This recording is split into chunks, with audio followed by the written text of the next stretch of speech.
नमस्कार, मी पंजाब डक आज या ठिकाणून माझ्या महाराष्ट्रातल्या शेतकऱ्याला अंदाज देणार आहे।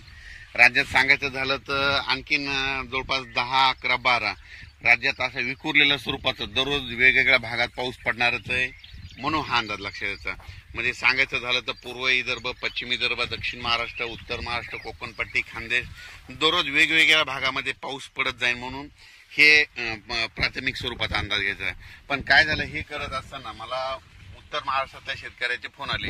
उत्तर महाराष्ट्रामध्ये नंदुरबार जिल्हा, धुळे जिल्हा, जळगाव जिल्हा, नाशिक, येवला, निफाड, त्याच्यानंतर संगमनेरचे काय आले, श्रीरामपूर, त्याच्यानंतर कोपरगाव, त्या भागातले बरेच फोन आले की आमच्या भागामध्ये पाऊसच नाही, तुमच्या तिकडे पडतोय, फक्त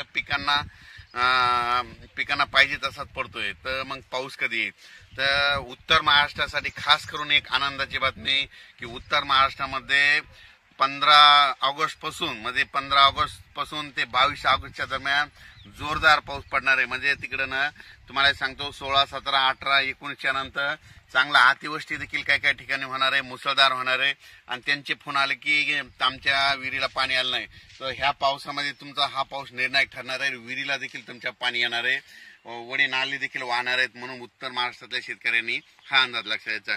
त्याच्यानंतर परत सांगू इच्छितो की मुंबई, पुणे, नाशिक, संगमनेर, इगतपुरी ह्या कोकणपट्टी त्या भागातल्या सर्व शेतकऱ्यांना सांगू इच्छितो की तुम्ही काय करा, म्हणजे तुमच्याकडे म्हणजे 17 ते 22च्या दरम्यान, म्हणजे 17 ऑगस्ट पासून 22च्या दरम्यान मुंबई असो, पुणे असो, त्याच्यानंतर नाशिक, इगतपुरी या भागामध्ये अतिमुसळधार पाऊस पडणार आहे, म्हणून हे अंदाज लक्षात।